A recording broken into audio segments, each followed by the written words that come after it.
आज हामी कक्षा 10 को पाठ 3 वृद्धि र ह्रासको पहिलो क्वेशन सोल्भ गर्न गइरहेका छौं। अब क्वेशन हेरौं।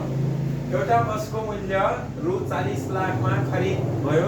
3 वर्ष प्रयोग गर्दा रु 15 लाख आम्दानी भयो।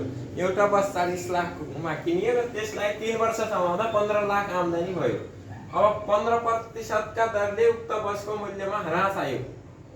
कुनै पनि सामानहरु जस्तै गाडी भयो, बाइक, बस तिनीहरुको मूल्यमा जहिले पनि ह्रास आउने गर्छ। जग्गाको भावमा वृद्धि हुन्छ भने गाडीहरु जस्ता स्थायी इन्जिनहरुको सामानमा ह्रास आउने गर्छ भने यसमा 15% का दरले उक्त बसको मूल्य ह्रास आयो भनेपछि 3 वर्षपछि 100 मिनी बस बिक्री भयो। 100 बस बिक्री भयो भने अब कमा छ 3 वर्षपछिको मूल्य पत्ता लगाउनुहोस्। 3 वर्षपछि उक्त बस कतिमा बेचियो अर्थात कतिमा बेच्न सकिन्छ या बेचियो त्यो मूल्य पत्ता लगाउनु पर्ने छ। या बेच्नलाई कति मूल्यमा बेच्न सकिएला भनेर त्यसको मूल्य पत्ता लगाउनु पर्ने छ।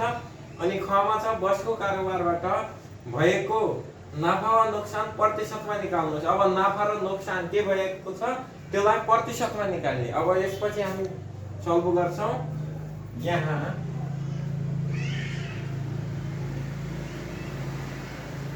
यहाँ दिएको अब सुरुमा बसको मूल्यलाई V0 ह्रास मूल्य भनिन्छ। यसलाई रु 40 लाख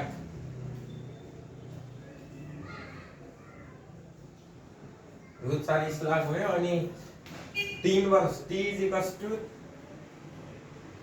3 इयर 3 वर्ष समय 3 वर्ष छ। अनि ह्रास दर R चाहिँ 15% प्रति वर्षका दरले 3 वर्षसम्म घट्यो। अब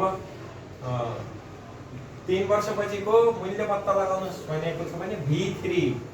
अहिले यदि समय नदिएको भए हामी VT पनि लेख्न सक्थ्यौं, तर अहिले 3 दिएको छ। T = 3 वर्ष छ भने V3 = what? अब फर्मुला लेखौं। VT = V0 1 - R/100 पावरमा T। अब VT को त VT पत्ता लगाउनु पर्ने छ। VT को भ्यालु 40 लाख छ। 40 लाख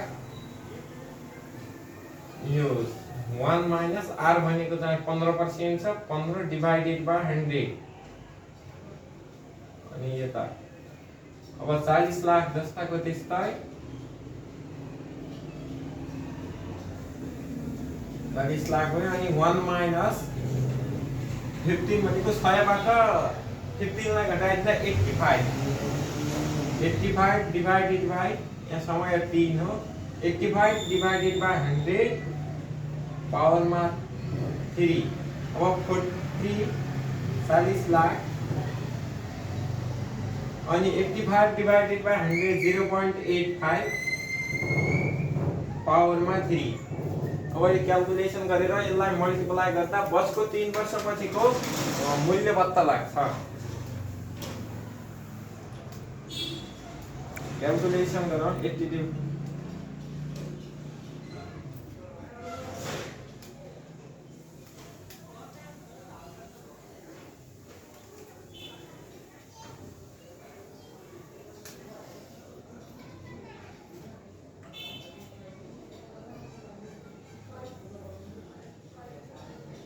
40 लाख गुणा 0.641425। अब यसलाई मल्टिप्लाई गर्यो भने कति हुन्छ?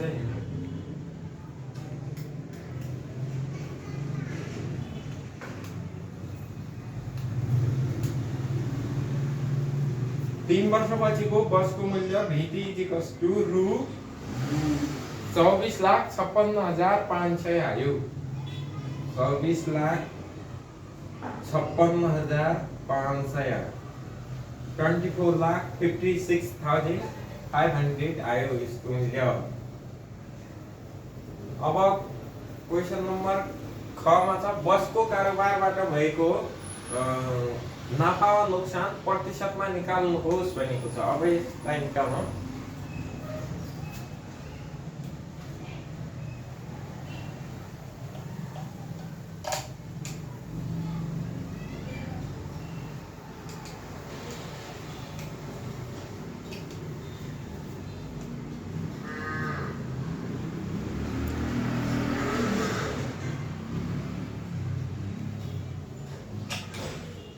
जे पनि चाहिन्छ यसलाई माथि लेखेर राखौँ।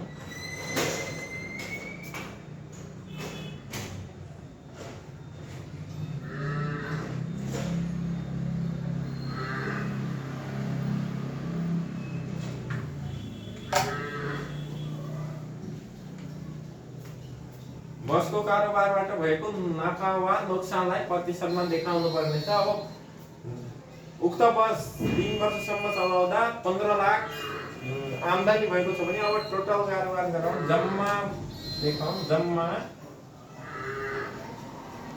रकम लेखौँ। यो भीटी भइहाल्यो, यो आम्दानी, यो बसको बिक्री मूल्य 500 प्लस अनि यो 15 लाख 15 लाख भइहाल्यो। यसलाई टोटल जोड्दाखेरि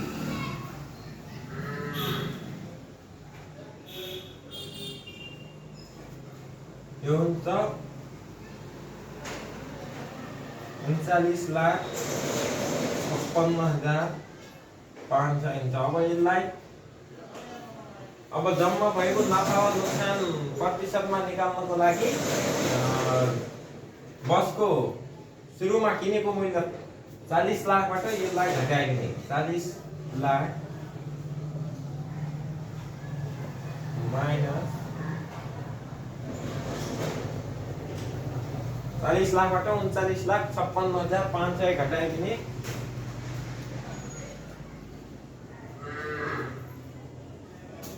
यो आउँछ 43,500 अर्थात्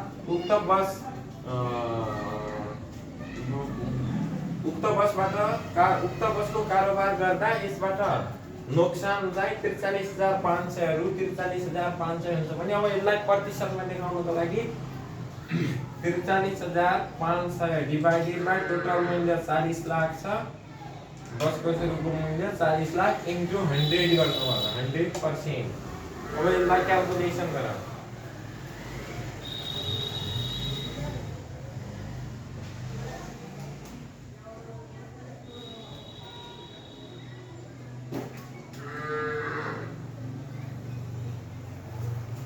यो आउँछ 1.0875%। अर्थात् उक्त बस बिक्री गर्दा वा बसबाट भएको टोटल कारोबारमा उसलाई उक्त बस मालिकलाई नोक्सान चाहिँ 1.0875% नोक्सान भएको रहेछ। यो क्वेसन सल्भ भइसकेको छ।